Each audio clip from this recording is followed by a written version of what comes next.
O'Donnell. Good evening, Lawrence. Hey, Rachel, welcome to the 10 p.m. time slot tomorrow night. Have fun with it. I'm in California where I'll be covering what's happening in the California elections tomorrow, going around to polling places. And Rachel, this really is, in my experience, the single most suspenseful election day in California, and as long as I can remember, including because of the fact it is so suspenseful that I don't even know how I'm going to vote tomorrow. Really?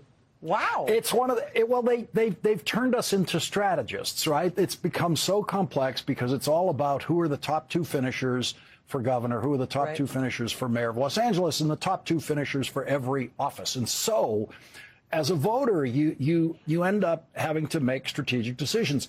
You have your favorite candidate. Let's assume you do.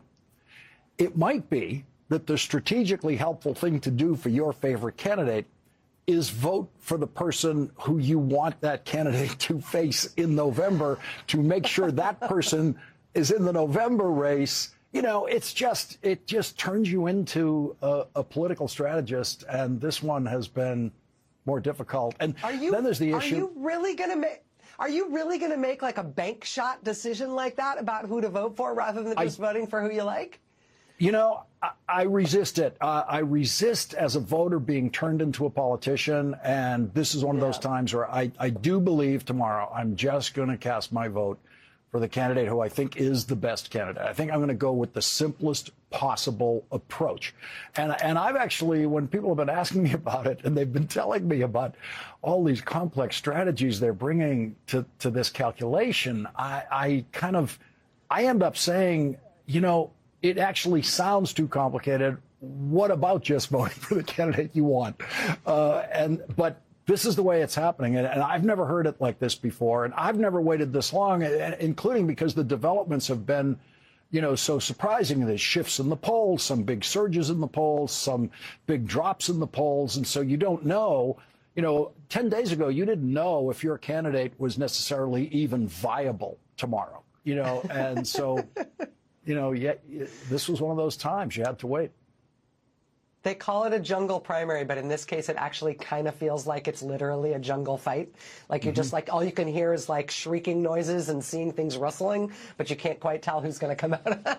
Who's going to come out at the end of it? It's going to be fascinating to cover. I've got like about 700 pages of stuff to read tomorrow to prep for our coverage tomorrow night, just because everything that I previously prepped on this is obsolete. So yes, that's the way it's going. The most suspenseful California election that I've ever witnessed, especially about my own vote. Well, a bated breath. See you tomorrow, Lynn. See you tomorrow night. Thanks, Lawrence. Rachel. Good luck. Thank you. Thanks. Thank you. Dead for now.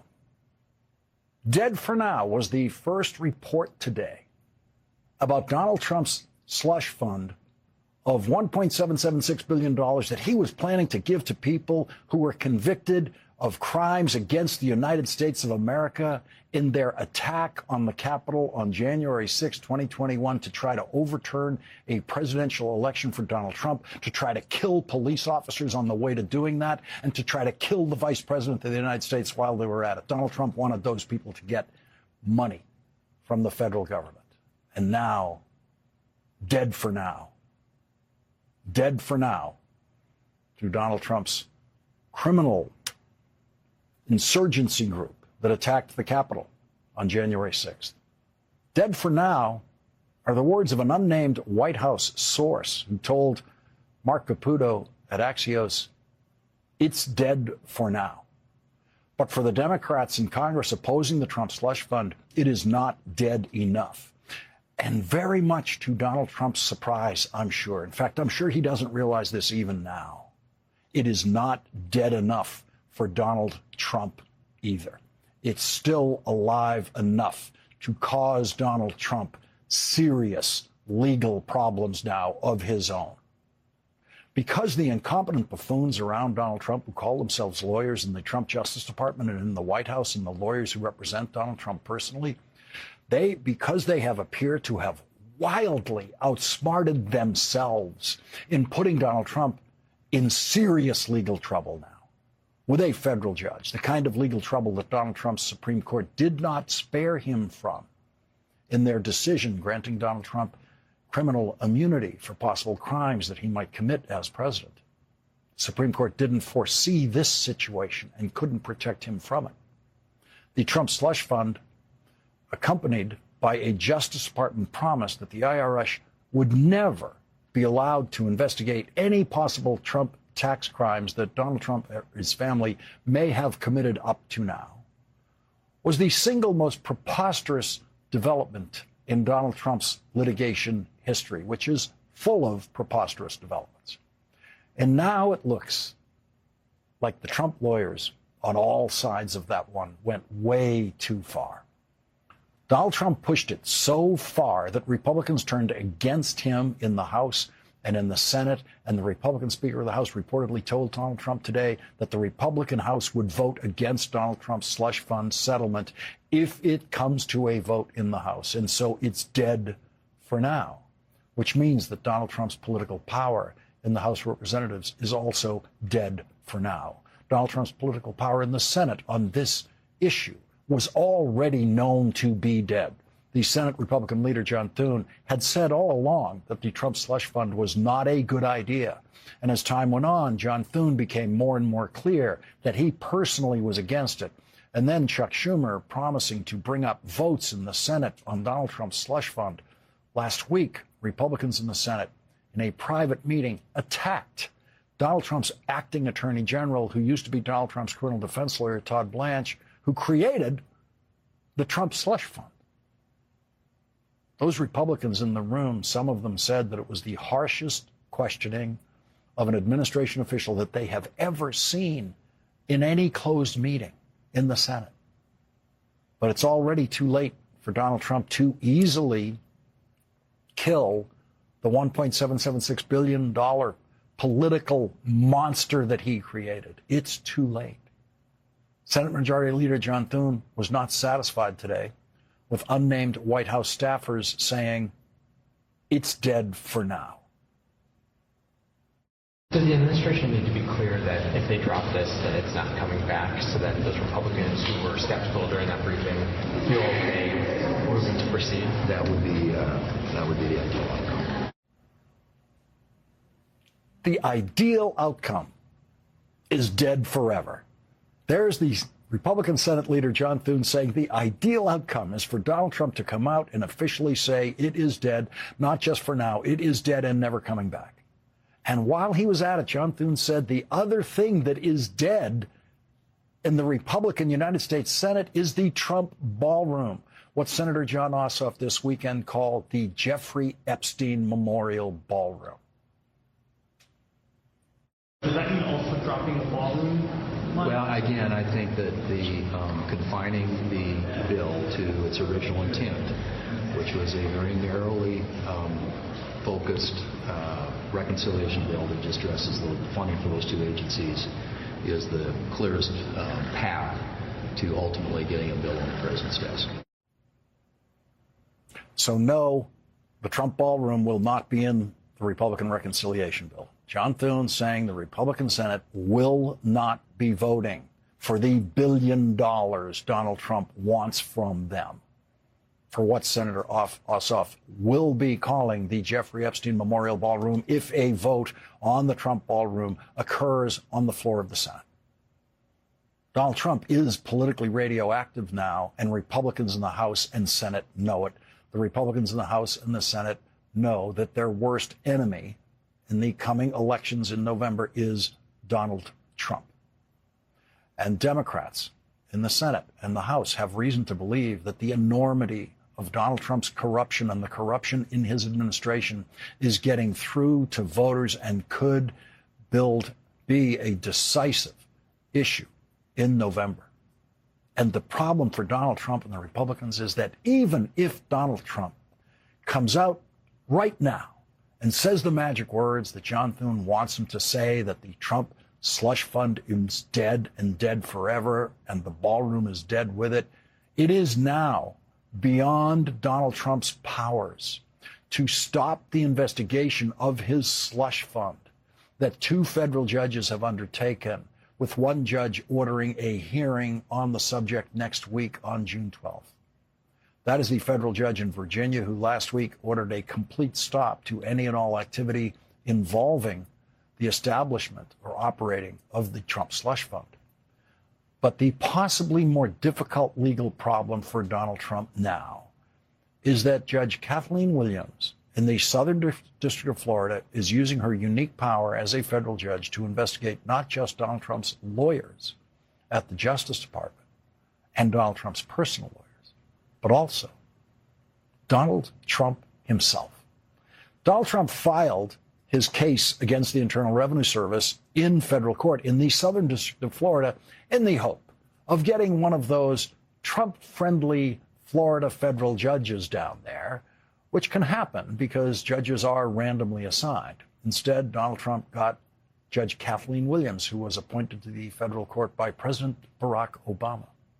And last week, in response to a motion by a group of former federal judges to reopen the Trump case against the IRS to investigate the legitimacy of the so-called settlement of that lawsuit, the judge decided to do exactly that, saying that something extremely threatening to Donald Trump's acting attorney general and to Donald Trump was possible here. The judge wrote, "A court is empowered to investigate serious misconduct as a collateral issue within the purview of Rule 11 and determine whether an attorney has abused the judicial process." It is very clear that attorneys abused the judicial process in this case, and so all of those attorneys are in serious trouble tonight.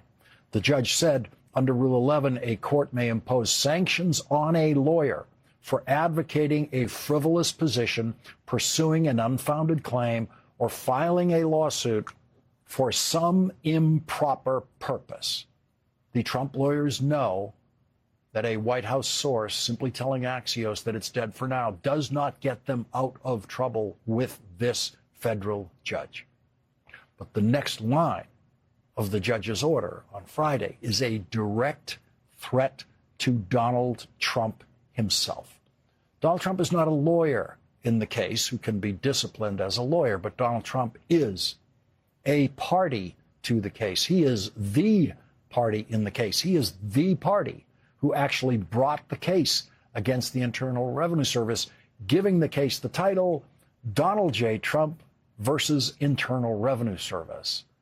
And about Donald J. Trump, the judge wrote this: "A party's decision to file a frivolous lawsuit for the sole purpose of forcing a settlement may qualify as such an improper abuse. If a party files a lawsuit for an improper purpose, the court may impose an appropriate sanction on the responsible party." So here is a federal judge who now has the power, depending on the outcome of her investigation, to impose a penalty on Donald Trump for doing all of this. The judge gave Donald Trump until June 12th, next week, to answer this question in writing, quote, "of whether the case should be reopened because the court was the victim of a fraud." Former federal prosecutor Barbara McQuaid will join us later in this hour to consider what's coming for Donald Trump in court because of the legally perverse and obviously indefensible so-called settlement Donald Trump's former criminal defense lawyer forced the Justice Department to make with his former criminal client, Donald Trump. The stink of it all has reached the point where Senator John Ossoff this weekend could refer to the whole complex of Trump corruption as the Mar-a-Lago mafia. And it is too late for someone in the White House to simply declare Donald Trump's slush fund dead for now. It's too late for Donald Trump to reverse the overwhelming image of corruption on a previously unimaginable scale in the presidency. And Senator John Ossoff, who is running for re-election in Georgia, has clearly decided that American voters have heard enough about what Donald Trump is up to and what Republicans in Congress have been allowing him to do, that when Senator Ossoff says he's been trying to rob us, voters know exactly what that means. Now, Atlanta, these crowds, they keep growing. Something is happening in Georgia. Every backyard, every living room is full. And crowds like this leave no doubt that Georgia is ready to do our part again to save our republic. Now, many of you are here because you recognize the urgency of opposition to this unprecedented corruption and incompetence. And you recognize the stakes of these midterm elections when Georgia's voice will be decisive once again. His presidency crumbling. Donald spent Saturday complaining on the internet.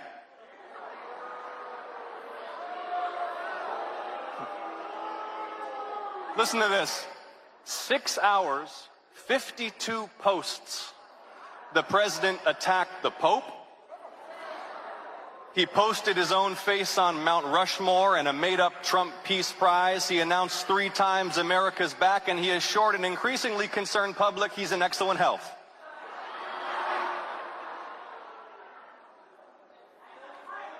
And when not posting, he's been trying to rob us. Have you seen it? He sued the U.S. government he commands for $10 billion.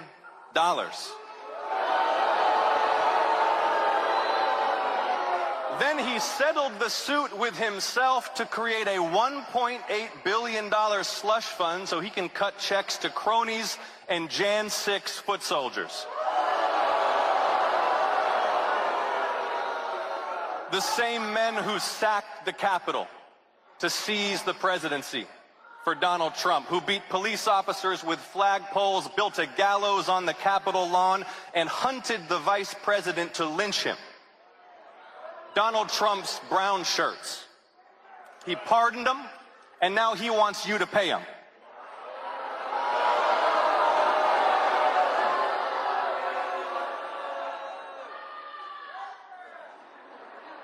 He's trying to put his face on the money. Did you see that? He's building a monument to himself. But see, Atlanta, he's doing these things now because no one will honor him when he's gone.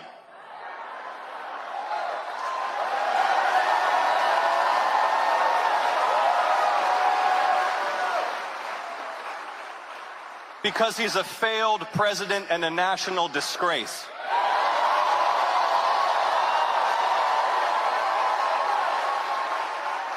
And while you pay more for everything, Donald Trump wants your tax dollars for what many are calling the Jeffrey Epstein Memorial Ballroom.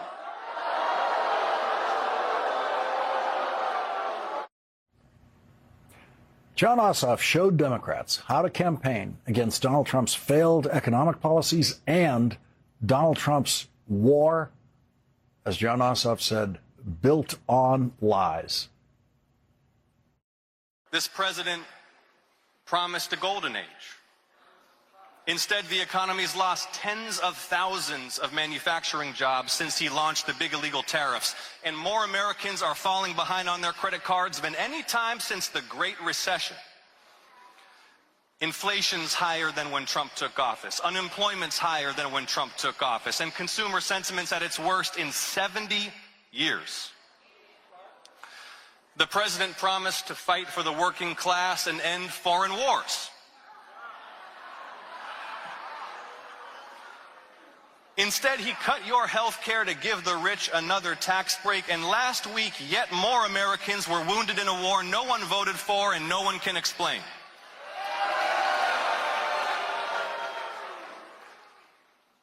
This war in Iran is the worst foreign policy blunder since Iraq. And just like the Iraq War, it's a war built on lies. Let's just update the record. On day one of the war, day one, the president said it was running ahead of schedule. On day 10, he said it was very complete. Day 21, getting very close. Day 32, leaving very soon. On day 39, the President of the United States said a whole civilization will die tonight. And on the next day, day 40, he declared total and complete victory. Day 67, great progress. Day 79, the clock is ticking. Today is day 92. And on day 92, Iran's ballistic missiles and drones have not been destroyed. The Strait of Hormuz, which was open before the war, is still closed. The regime is intact, along with its stockpile of highly enriched uranium. A stockpile Iran only built after President Trump shredded President Obama's Iran deal. You remember that?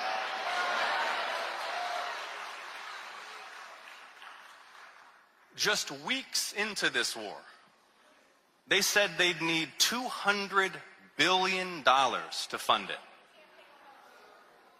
Let me put that in perspective for you. $200 billion would fund a decade, 10 full years of nationwide universal pre-kindergarten. The America First president who said he would end foreign wars to put America first and focus on America's working class. Instead, now he says, quote, it's not possible for us to take care of daycare, Medicaid, or Medicare. Now he says all we can afford is war. Now he demands we cut cancer and Alzheimer's research to throw even more money at Pete Hegseth's Pentagon.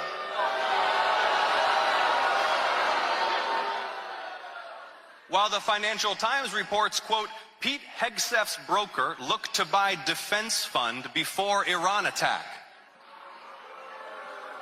Y'all remember they promised to drain the swamp? Instead, this is the most corrupt administration of all time, and everybody knows it. Everybody knows it. The Mar-a-Lago mafia has taken American corruption to spectacular new heights. Donald Trump's rise is a symptom of this deeper disease. And I suspect many of you are here because you recognize that our task is not just to contain his wickedness, but to cure the rot that gave rise to it.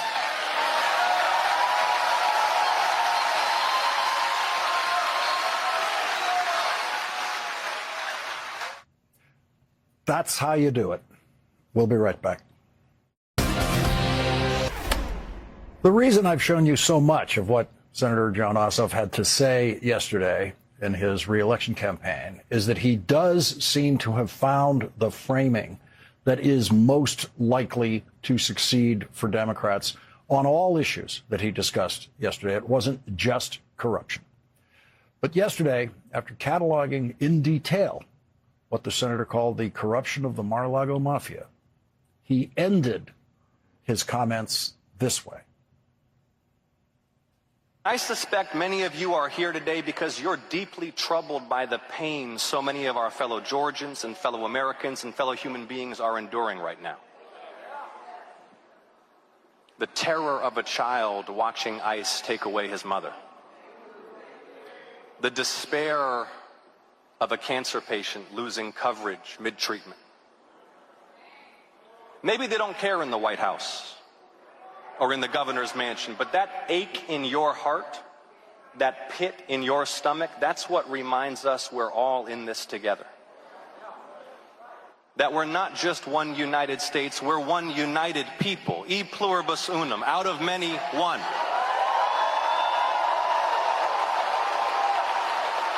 And see, this is what small men like Donald Trump and J.D. Vance and Stephen Miller will never understand. That our national greatness flows not through our blood or our genes, but through our ideas.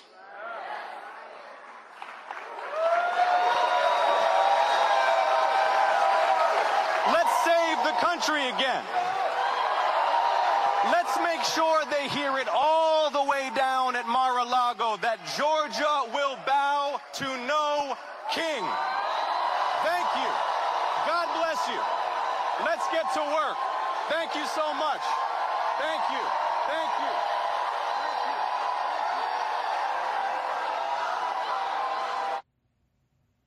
Joining us now is Senator Gary Peters of Michigan. He's the top Democrat on the Senate Homeland Security Committee and a member of the Senate Armed Services Committee and Appropriations Committees. Senator Peters, thank you very much for joining us tonight. And one of the reasons I've decided to show so much of what Senator Ossoff had to say yesterday is it's very common to hear, and I'm sure you've heard it, that the Democrats need to find their voice in this campaign season that is not just an anti-Trump voice, but that both joins the anti-corruption statements that the campaign has to make with the actual governing policy positions of Democrats, which is what the senators seemed to do yesterday. And for viewers out there who I know are looking for this kind of speech, they're looking for this kind of statement that they can understand as a candidacy going forward, this seemed to be the best one recently that I could present. And you have more experience than anybody in the Senate right now electing Democrats, having run the Democratic Senate Campaign Committee a couple of times. Usually people only have to do that once. You did it more than once because you did it so well. What is your view of the way Senator Ossoff is approaching this campaign? Is that the kind of framing that you think is going to work for Democrats? Yeah, absolutely, Lawrence. And I'm glad you showed so much of that speech. Senator Ossoff certainly knows what he's talking about. He knows how to frame the issues. And ultimately, you know, what campaigns are about, it's about a contrast. When you go into vote, you're going to choose between two candidates, their vision for the future. You also look at their record in the past and what they have done or not done and make a decision. And so as Democrats, as we're campaigning around the country, certainly we have a lot to talk about in terms of the disaster that the Trump administration has been and the fact that Republicans basically rubber stamp all of these horrible things that happen daily in the Trump administration.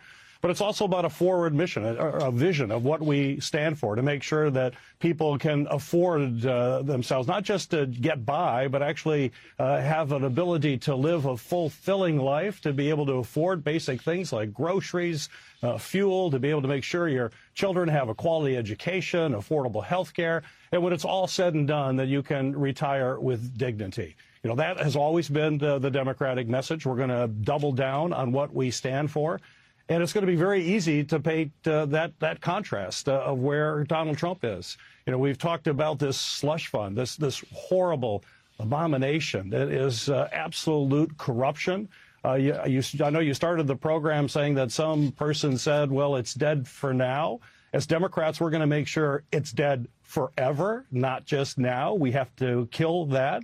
And we also have to do things like make sure that what they haven't said is dead is the fact that Donald Trump negotiated with himself to make sure the IRS can't audit him. And here's a president who we know has paid little or no income tax, when everyday Americans pay their taxes, so they pay it as good citizens and understand how important that is for a strong country. And yet you have a guy like Donald Trump that doesn't pay anything while he leads us into war that costs everyday Americans. Right now, it's been estimated just in energy cost, nearly $500 extra to them. That is putting a severe strain on Americans. That's why they want to change. You know, the Federal Reserve did a study, and it showed that about 37% of Americans would have a hard time coming up with $400 in cash to pay for some sort of emergency bill.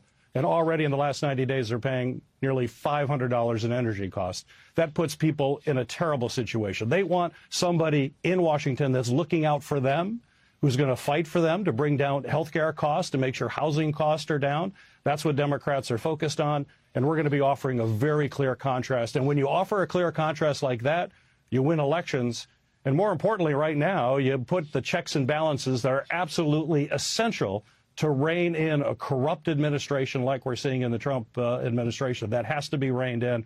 Our founders expected Congress to stand up and hold the president accountable. That's not happening. But when you vote for Democrats and you send Democrats to Washington and put us in the majority, we will finally have accountability here in Washington and lean into the things that people care about each and every day.